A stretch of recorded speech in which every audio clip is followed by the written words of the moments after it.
আসসালামু আলাইকুম সুপ্রিয় দর্শক, আরেকটি নতুন রেসিপিতে আপনাদের সবাইকে স্বাগতম।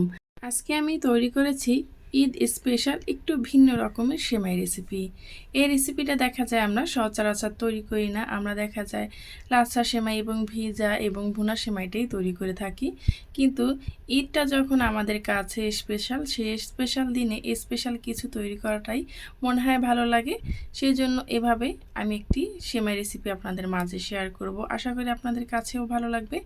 আপনারাও স্পেশাল দিনে এই রেসিপিটা তৈরি করে সবাইকে খুশি করে দিতে পারেন। তো চলুন আমি এই রেসিপিটা কিভাবে তৈরি করেছি সেটাই আপনাদের মাঝে শেয়ার করি। আর কতটা লোভনীয় হয়েছে দেখতেই পারছেন। প্রথমে আমি একটি কড়াই বসিয়ে দিলাম, আর কড়াইতে দিয়ে দিলাম 1 প্যাকেট সেমাই। এখানে 200 গ্রামের মতো সেমাই আছে। এই সেমাইটাকে একদম গুঁড়া করে ভেঙে নিতে হবে। আপনি যতটা গুঁড়া করে ভেঙে নেবেন ততটাই কিন্তু এই সেমাইটা পারফেক্ট হবে। এখন আমি এই সেমাইটা মিডিয়াম টু লো হিটে রেখে 7 থেকে 8 মিনিট ভেজে নেব। মানে সেমাইটাকে একটু লাল লাল করে নেব। যতটা লাল লাল হবে এবং মুসমুসে হবে এই সেমাইটা খেতে কিন্তু ততই ভালো হবে। দেখতে পাচ্ছেন সেমাইটা কিন্তু একদম লাল লাল হয়ে গেছে এবং অনেক ক্রিস্পি হয়েছে। এখন আমি এখানে দিয়ে দিচ্ছি 2 টেবিল চামচের মতো কনডেন্স মিল্ক। এই কনডেন্স মিল্কটা আপনি যত বেশি দিবেন খেতে কিন্তু ততটাই ভালো লাগবে। আর অবশ্যই কনডেন্স মিল্কটা এমনভাবে দিবেন যাতে করে সেমাইটা খুব সুন্দরভাবে একদম নরম হয়ে যায়। এখানে কিন্তু কোনো পানি ব্যবহার করিনি, আমি দেখতেই পারছেন। আর কনডেন্স মিল্কটা কিন্তু কম ব্যবহার করলে এটা হবে না। তা এভাবে করে কনডেন্স মিল্ক দিয়ে আমি আরও 3 থেকে 4 মিনিট ভালোভাবে নেড়েচেড়ে মিশিয়ে নিচ্ছি। যে কনডেন্স মিল্কের যে একটা ভেজা ভাব থাকে সেটা আমি কিন্তু শুকিয়ে নিলাম। এখন আমি একটি কেকের মোল্ড নিয়ে নিচ্ছি।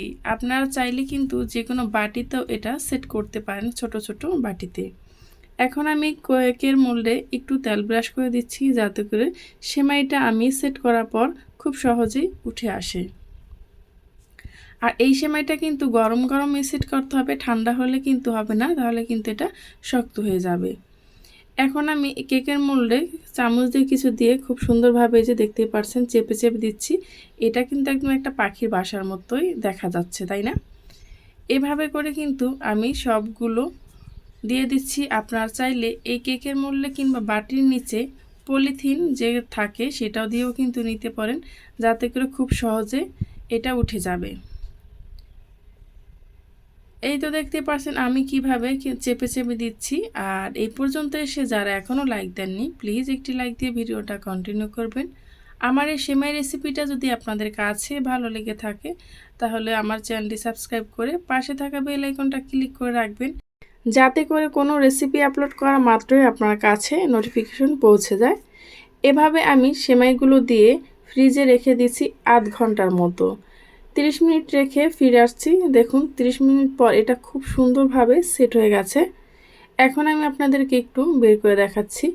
আমি সাইড থেকে ছুরি দিয়ে এটাকে আলগা করে নিচ্ছি। আপনারা যদি পলি কাগজ দিয়ে নেন তাহলে কিন্তু এরকম করার দরকার নেই, কাগজটা সহ টান দিলেই উঠে যাবে। আর যদি এরকম বাটির ভিতরে সেট করেন তবে এরকম ছুরি দিয়ে চামচের সাহায্যে কিন্তু আপনি উঠিয়ে নিতে পারেন। যেটা আপনার কাছে সুবিধা মনে হবে সেটাই আপনি করতে পারেন। কিন্তু এই রেসিপিটা ঈদে একবার হলো ট্রাই করবেন, ভীষণই মজা এই রেসিপিটা। এখন আমি সবগুলো সেমাই এভাবে ছুরির সাহায্যে এবং চামচের সাহায্যে উঠিয়ে নিচ্ছি। এই তো দেখতে পাচ্ছেন একটি কাঁটা চামচের সাহায্যে আমি সাইড থেকে এভাবে উঠিয়ে নিচ্ছি। এখন হাত দিয়ে একটু ভালোভাবে চেপে দিচ্ছি। এখন একটি প্লেটে আমি সবগুলো নিয়ে নিচ্ছি। সাথে আমি কিছুটা আমের টুকরো কেটে রেখেছিলাম আগে থেকে। এখন যেহেতু আমের সিজন, অ্যাভেলেবেল আমটা পাওয়াই যায়। আবার যারা গ্রামে থাকেন তাদের তো দেখা যায় একটা দুইটা গাছ থেকেই থাকে। আর এইভাবে ভিন্ন রকমের একটা রেসিপি যদি আপনি বাসায় তৈরি করেন সবাই তো একদম মহা খুশি হয়ে যাবে। এখন আমি এর উপর দিয়ে দিয়ে দিচ্ছি হুইপ ক্রিম যে থাকে সেইটা। হুইপ ক্রিমটা দিলে এর স্বাদটা যেন আরও বহুগুণে বেড়ে যায়। যে কোনো মুদি দোকান কিংবা কেকের যে দোকানগুলো থাকে সেখানে গেলেই কিন্তু এই হুইপ ক্রিমটা আপনারা পেয়ে যাবেন। এভাবে করে আমি সবগুলো সেমাই দিয়ে দিচ্ছি, সাথে উপরে আরেক টুকরো করে আমি আমের টুকরো দিয়ে দিচ্ছি, দেখতে সুন্দর লাগবে সেই জন্য। আর দেখতেই পারছেন কতটা সুন্দর এবং কতটা লোভনীয় লাগছে। এই পর্যায়ে আমার সাথে যারাই ছিলেন তাদেরকে জানাই অসংখ্য ধন্যবাদ। আমার এই ভিডিওটা যদি আপনাদের কাছে ভালো লেগে থাকে তাহলে কাছের মানুষের কাছে শেয়ার করে দিতে পারেন। পরবর্তী ভিডিও নিয়ে আসা পর্যন্ত আশা করি ভালো থাকবেন, সুস্থ থাকবেন। আল্লাহ হাফেজ।